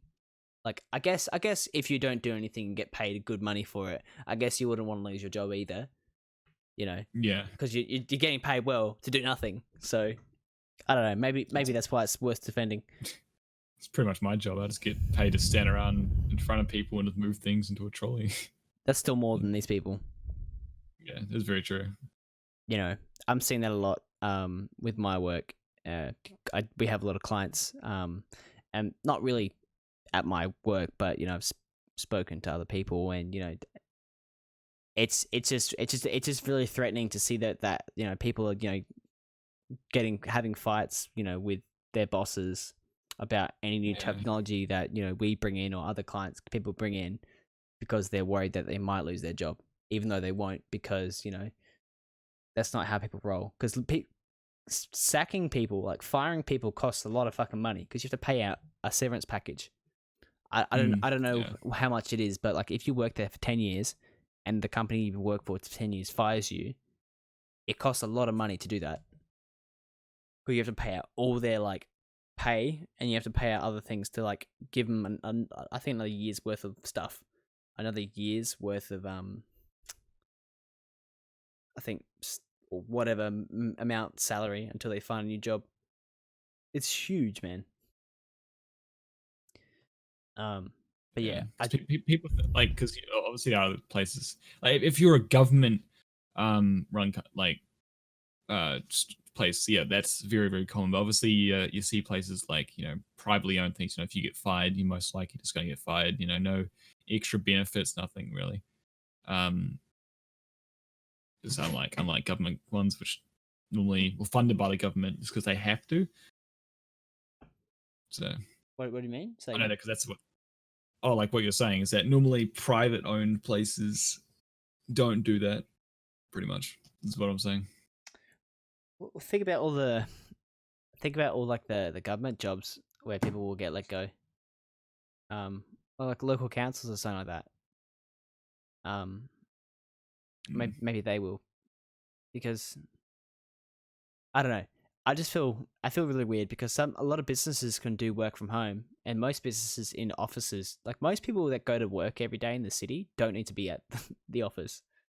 It's just a really strange commute that people do for no reason when they can work from home. I mean, if you say that they can't, every single motherfucker that works from home right now are able to work from home. They don't need to be in an office. So it's weird that I swear I've had like 17 joints right now, because, like, I just keep thinking about weird things. But, you know, you don't need to go to the fucking office, because you can do it at home. And, like, if you say you can't, prove me wrong. And if you're not working at home, then yes, that's the only way you're proving me wrong right now. Exactly. Like my for example, my mum, she worked for a city council in New Zealand, um, and she's now working from home because she has to. Because normally they have people coming in. She just does a lot of voice calling and stuff. And yeah, she is working at home now. She's set up in the lounge right now. She's going to be moving into a room, but um, you know, they could just fired them or let them go, but no, they just got them to work from home because they could. They just needed to supply them with the correct stuff. That's it. Just you could save a lot of money just by spending a little bit of money to help people work from home, instead of just letting them go and actually in the long run maybe even losing more money. So Yeah. I feel really fucking bad for, pubs and restaurant workers and owners because they're getting shafted. No one can go to their pub, so they're generating no money. The workers are casual, so they have no job security because their jobs, they don't have, annual leave that they can claim. They don't have sick leave or any sort of remuneration. So they lose their job. They've lost their job. But the small business owners that are being told they can't open their business are still fucking having to pay rent.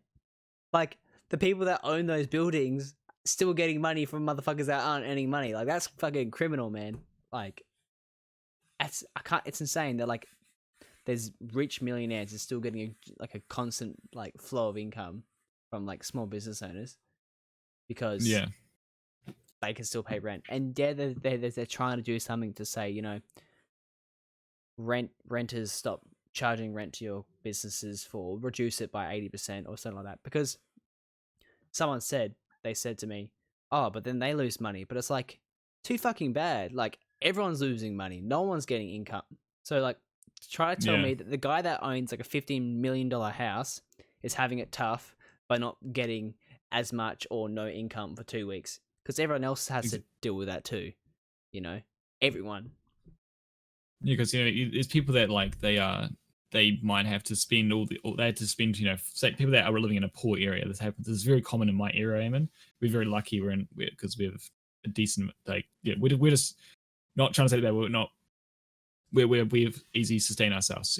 We have enough money to pay for things and have extra. But in the area we're in, there's a lot of people who don't have that, and they might say they earn $500 a week or about $1,000 a fortnight, right?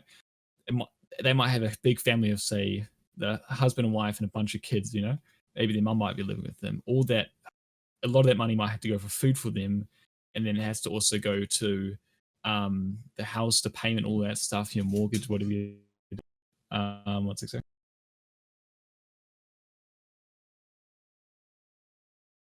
Sorry, that was just like what I was saying.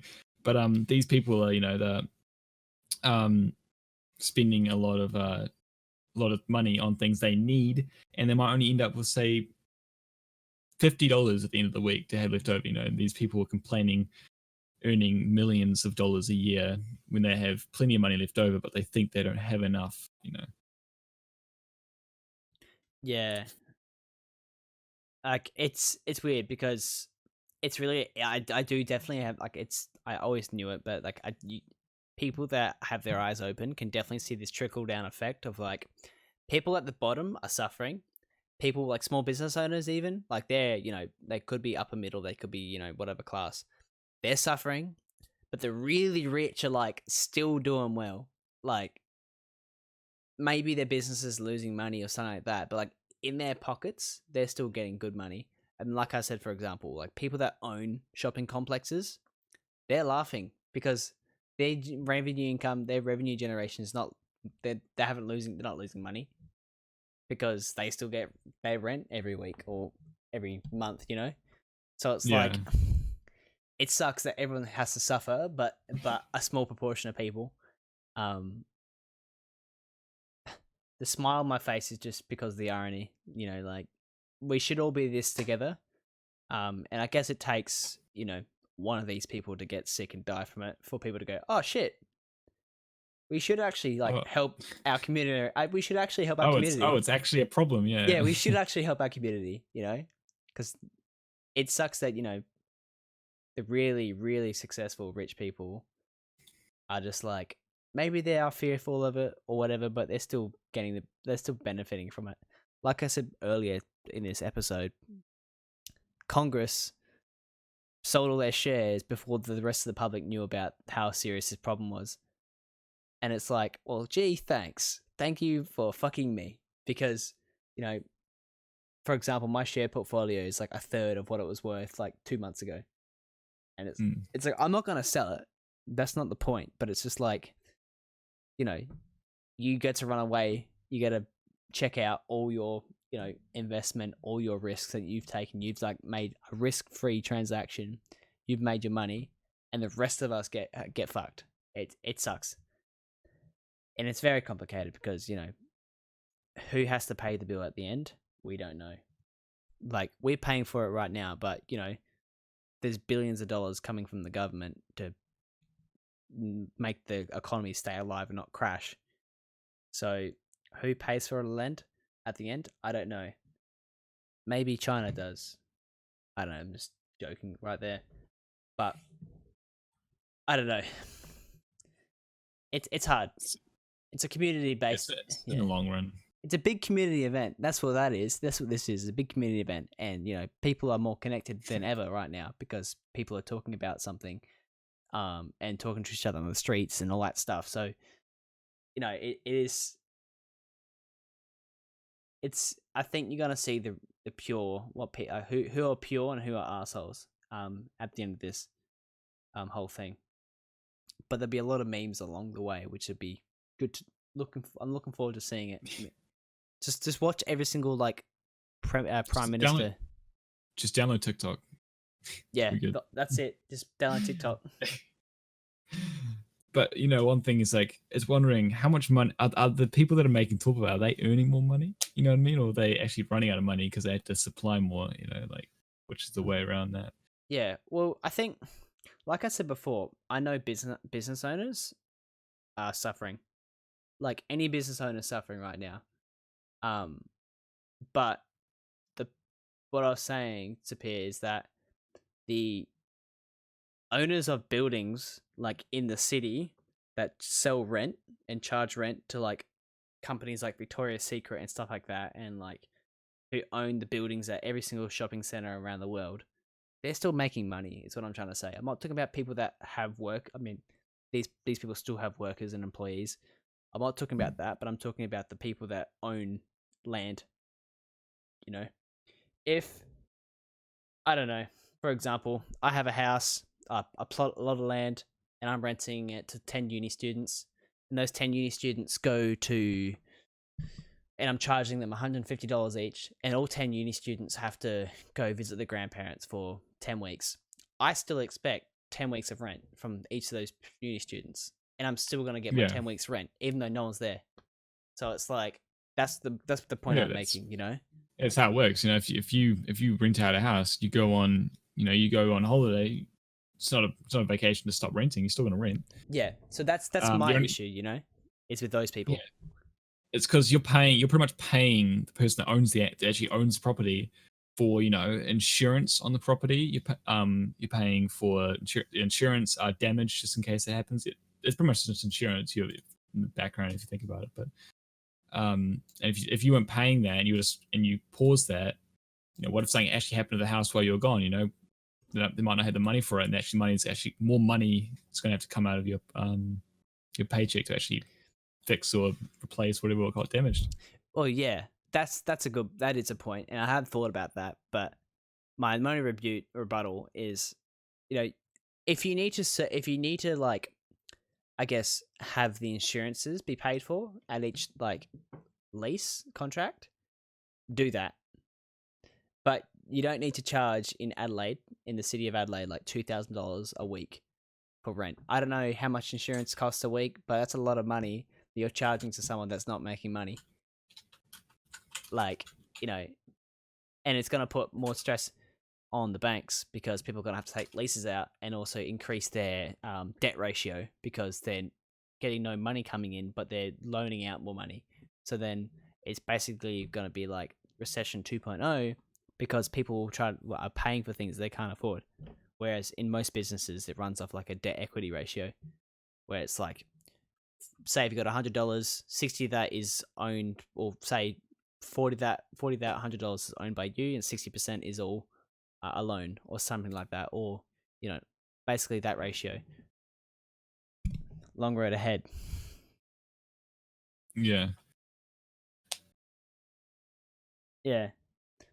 So definitely a lot to think about when it comes to Oh yeah. that.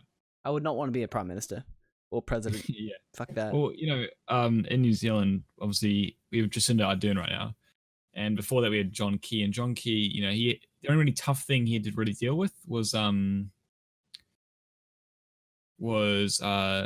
earthquake. And the earthquake is pretty much just dealing with a lot of money problems and a lot of safety around buildings. But then it's still bad and a big thing. But then you have Jacinda Ardern, who's had to now deal with two major things with the mass shooting. We won't get into that, but that's happened like literally the exact same, pretty much similar time this thing escalated last year. And now this, those are two massive events. And John Key, it just shows that you can never predict what you're going to have happen when you become like a president, prime minister. So it's going to be tough for you because you're the one that's going to have to do. It's going to be all on your shoulders. You can't expect other people to help you out. Everyone looks up to you, and I just think that we need to, I guess. I hope this is a wake up call, because the recession wasn't a wake up call for like corruption and people being pieces of shit in this world. So I really hope this is a wake up call, and that the people that are corrupted and are doing dodgy shit in the background truly understand that this is not a joke, and that this little, I guess, economic model, this fragile economic model that our whole lives are set up on, isn't something you can fucking take advantage of. You need to like respect the community, because if you don't respect the community, look what's happened. People are stabbing each other over toilet paper. Like that. This is kind of my direct message: is people are stabbing each other over toilet paper. I wouldn't say all because you're dodgy, but it's, you can't fuck around with this, because people are losing lives over this whole thing. So be very careful. Yeah, it's a lot to talk about, man. A lot to take in. It's like a downer. Like I've been trying to not talk about coronavirus, because there's just so much, like it's like this whole thing is an RSS feed. Like it just keeps coming into your ears, and you're like, oh, dude, I don't want to hear about this. Yeah, like, I guess because considering it's the biggest thing right now, and it's very hard to just dodge it and I forget about it. I guess because probably it's actually good to actually know about it. It might be worth for some people to try dodge it, but always depends how you take them, how you are mentally, just how you are as a person to try deal with things like that. Because people, a lot of people are generically really scared. Some people don't care at all, and some people in the middle of that. I would say I'm in the middle of that. Yeah. Yeah. My brother's got conspiracy theories that he's telling me about it, and I'm just like, God damn, this is so convenient. Just I wish I could talk about it, but I don't think, I don't know how much you know, but there's people that have predicted this event like months ago, and that this was going to happen. QAnon, and that was going to happen, and they predicted like 2 months ago that on, I think, the 20th of March or the 14th of March, I can't remember, but the one I saw was the 23rd of March that the United States would get locked down, and the 23rd of March, I'm not sure about US, but UK definitely got locked down, like completely. Like, people can't leave their homes. And the other prediction was, I think I got the photo, but it was just wild that like these predictions were made 2 months ago, and they were accurate to like each day. It is very strange. There's been a few. I'm not sure if it, because some people don't believe it, but it's about psychic. 16th of March, local events will start to be cancelled because of coronavirus, and that's what happened. Local events got cancelled on 16th of March. But what were you saying about psychics? That back in after the SARS thing, obviously it's a very easy thing to predict. But a psychic put in a book that said at the start of 2020 there'll be a massive outbreak epidemic, is that how you say it? And didn't really say much more on it. And then apparently the virus would be around for another 10 years. Not that it'll be like this for another 10 years, but then suddenly after 10 years would suddenly disappear, which it's a very vague thing to say because, she pretty much just predicted a year. And the reason why a lot of people believe this, oh my God, someone predicted this would happen. But you think about it, there's a lot of crazy people out there that could have predicted, last year, that something like this would happen, or the year before that, but they don't recognize those people because they didn't say it would happen this year. But if it did happen last year, they'll pick out that person, because all those people saying, oh, they predicted this in the future or whatever. But what you're saying, that's a little different because obviously, if you know there's a virus happening and it's growing, it's very easy to predict that things will be closed as well. But on the right being years and years ahead, that's like different. Yeah, it's just like guessing to say like, oh, yeah. Well, yeah. I did predict, and I always hold this, man. I swear I'm psychic, but not when I choose to. I predicted the opening scene of Star Wars, the 3rd episode. I was telling this to everyone, but basically I had a dream that, they were going to count Dooku's head off. And the reason why I remember this is because when Anakin has a lightsaber like this, I was like, motherfucker, use those like scissors. Like I wanted him to like chop his head off like scissors or something. I don't know how it worked in my brain, why I thought that, but he does this. And I was disappointed then. And then when I watched the movie, I had the same thought process. And I was like, fucking scissors, cut his head off like a pair of scissors, man. Just do it. And he did the same thing. And I'm like, dude, I remember this fucking happening. And like, that was years ago. You mean that, when did episode 3 come out? 2005? Yeah, it's quite a while ago, yeah. 15 years ago. And I fucking saw that happen because I saw that happen when I was, where? I don't know. I think I was in SA and I moved to Victoria in like 2005. And when I watched it in 2005, saw it happen again. I was like, bro, this is insane. Can't believe this. This is insane. So I'm a psychic, guys. Simple as that.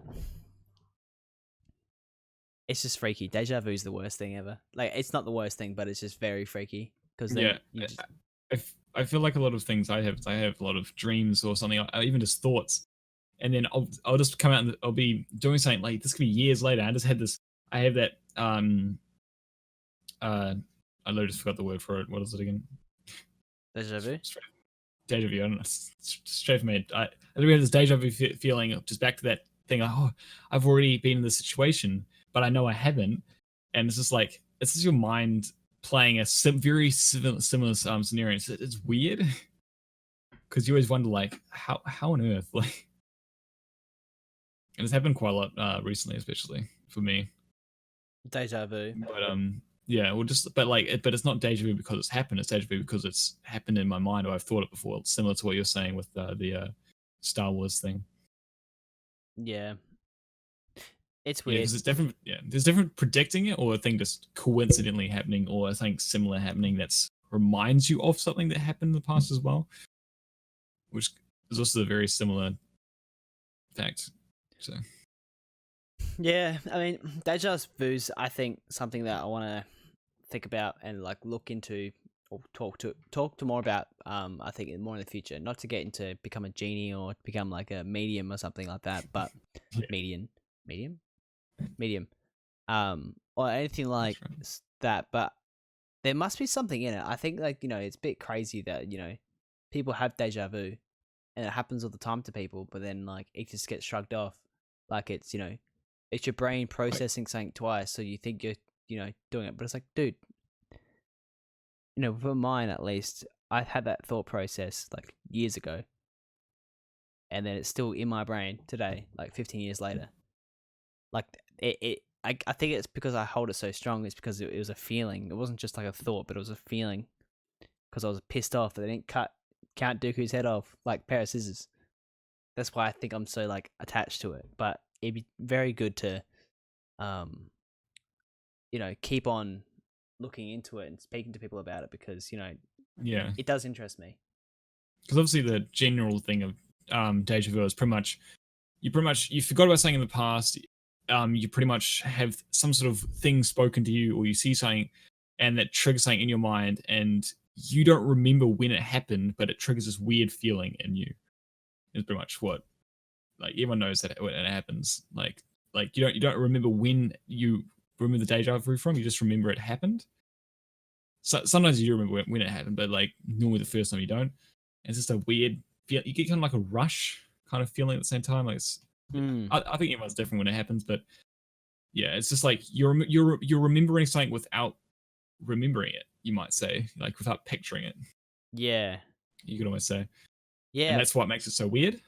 Yeah, I think maybe you could go like down the path of like maybe it's like the multiverse or like the split universe, and like Yeah, you're like something happened, or happened at the same time, and it's like you're maybe you've switched down a different path, so you're being disconnected from one universe and like connecting to a different universe, and that's the trajectory you're going along, or something like yeah, that. It's really weird, but could be the Matrix, could be the robot unplugging you, unplugging you down a different path. You're like, nah, you called that lady a bitch, so you're getting plugged down the path yeah. where you get your finger cut off. Like, there you go. Like, too bad.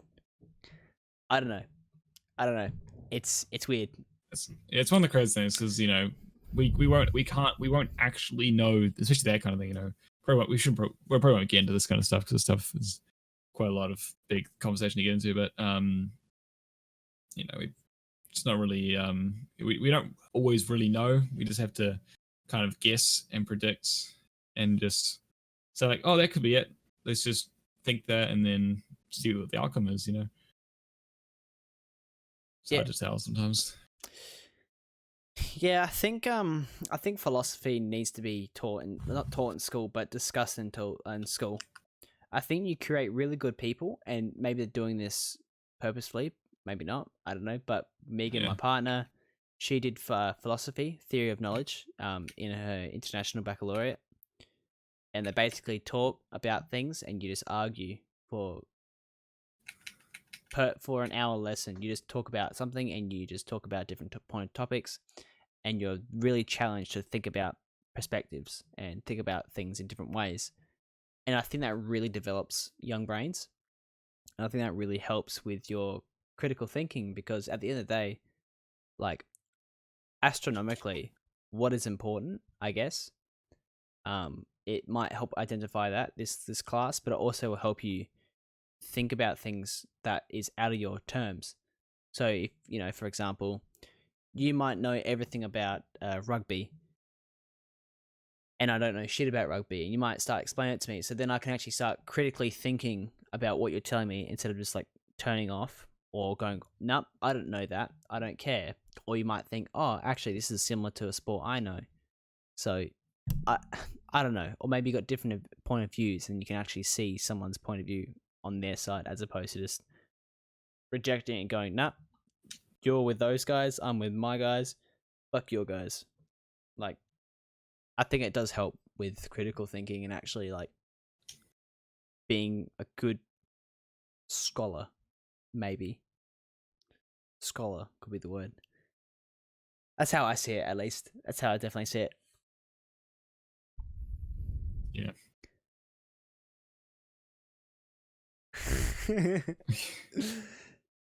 Tired you out. Let's pause there. No, I was listening. I'm very, very tired this time. I've had a very long day. I've been my auntie, step auntie-in-law, you might say, but my uncle's wife, has been up in Auckland recently. She got lung transplant, both her lungs transplanted, because she had just very bad lungs, and the start of it was just before the coronavirus started happening, and then it hit New Zealand, and she was up there still, having problems. So they're moving it down now. We've been preparing her house, cleaning it. So it's been a lot of work trying to prepare it for her to get back, because it has to be fully clean. Because things like dust, all that kind of stuff is just like poison to her, because she's still recovering from this crazy thing. So Your lungs just got detached, and reattach with someone else's fucking lungs. That's crazy, man. That is insane, man. I just can't believe medical. It's the fact that like there's also heart transplants as well. Brain transplant. No, That's never thing, obviously. not a but thing. That'd be I insane. don't think it would be like an official thing. I feel like they might find a way to do it, but it wouldn't like succeed. But yeah, heart transplants are weird. Because when you die, your brain actually dies. Because brain cells are the most craziest thing. Think about it. They're the most selfish fucking things in the world. Brains are. Very selfish. They are. They need all the oxygen. They need all the blood. They need all the energy. But you'll die. And they expect the heart and the lungs to do everything for them. Yeah. And they expect the fucking every other body in the bone to fucking carry them around and do what they want. They're like dictators of the body. And then to think about that, not only they're dictators of the body, but they also like try to tell other brains what to do. Like we're really just brains on a skeleton. If you think about it, we're just brains on a skeleton with like flesh to hold us up, and we're fighting wars and stealing toilet paper and like fighting over toilet paper right now. Brains. So it's so weird to think how our body works, but I think about. I don't like getting into it, but I just hate getting into it. It's such like a long thing. Think about it. We're literally brains on a skeleton walking around fighting over toilet paper so that we can wipe our bums. Our brain can wipe its bum. Like that's not shit. That's weird, man. It works too. A brain is just what's it? What's the movie? It's like Mars Invasion or something. Whatever it is with like when the Martians attack and they have like their eyeballs like a very like bloodshot and their brains are out of their head. That's what I'm thinking of. Starship Troopers. Or something like that. Star Troopers or something like that. Another one. Because it's big bug like sucks their brains out or something. We're both trying to figure out what it is. Starship Troopers, yeah, it is that. No, it's not Starship Troopers. Look up What's that? Martian Attack. I mean, Starship Troopers, big bug that literally sucks the brain out of people's heads. So. How do you spell Martian? Really Mars Attack. Oh, Mars Attack. Mars Attacks. That's what I think of. That movie. Oh, that's such a good movie. That's what I think of. That's what I think of. Brains. Brains walking around on a skeleton.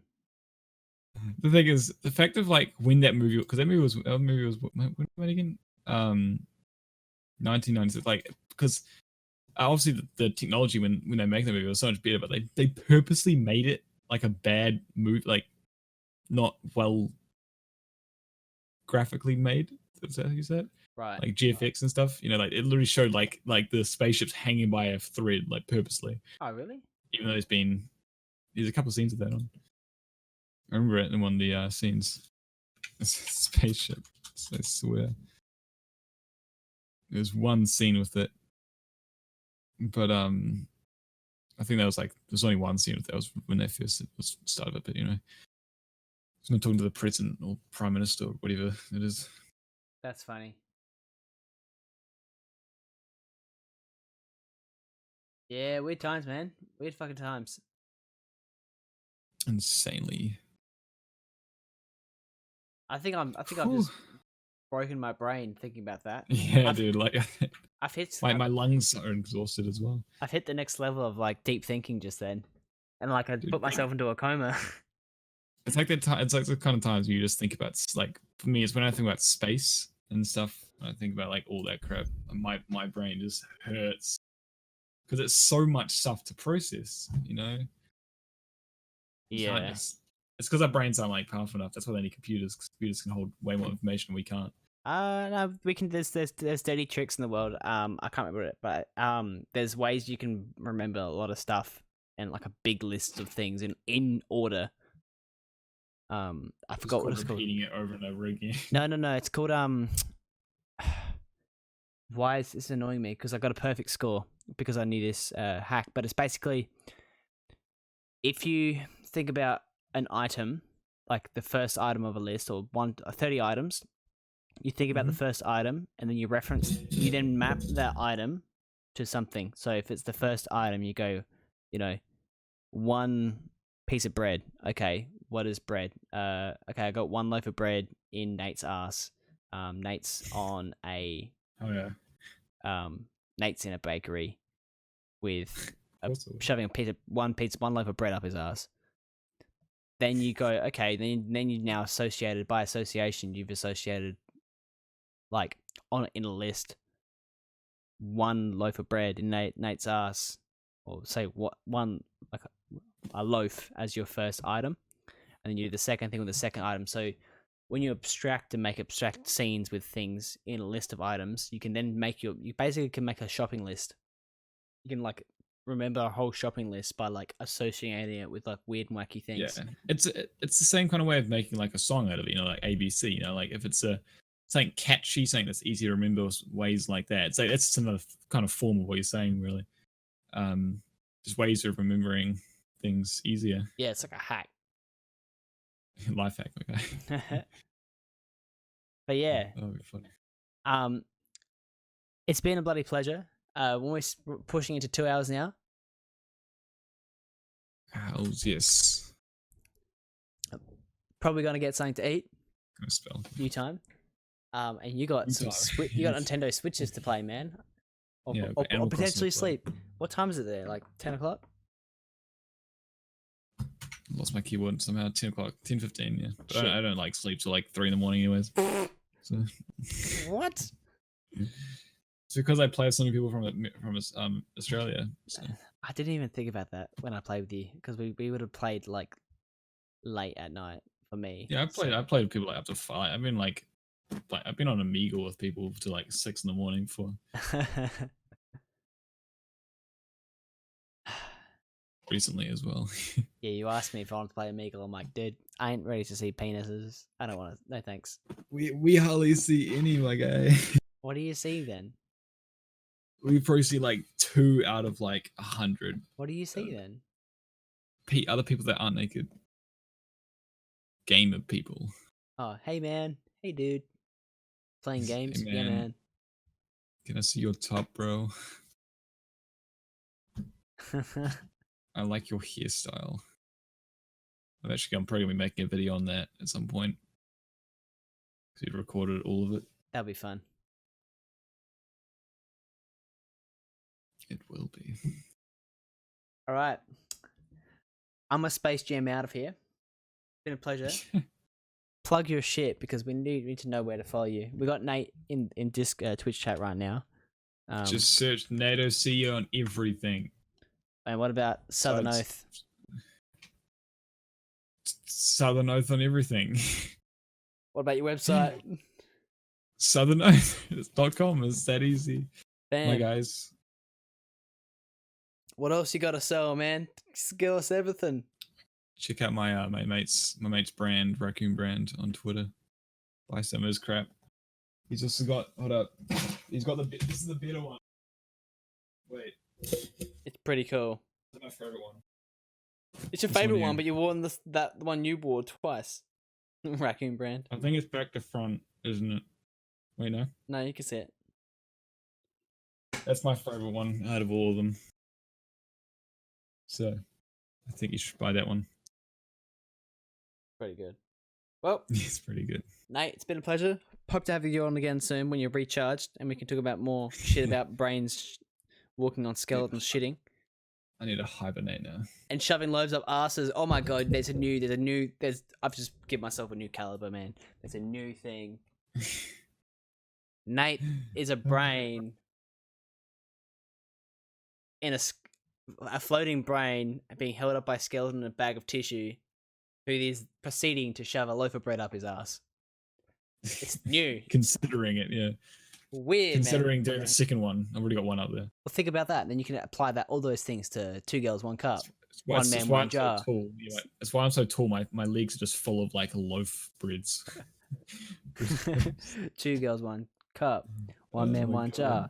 All that other gruesome stuff. Shoving jelly beans up your ass. It's all a brain. Just some squishy brain doing it. All right, I'm done. I'm peacing out.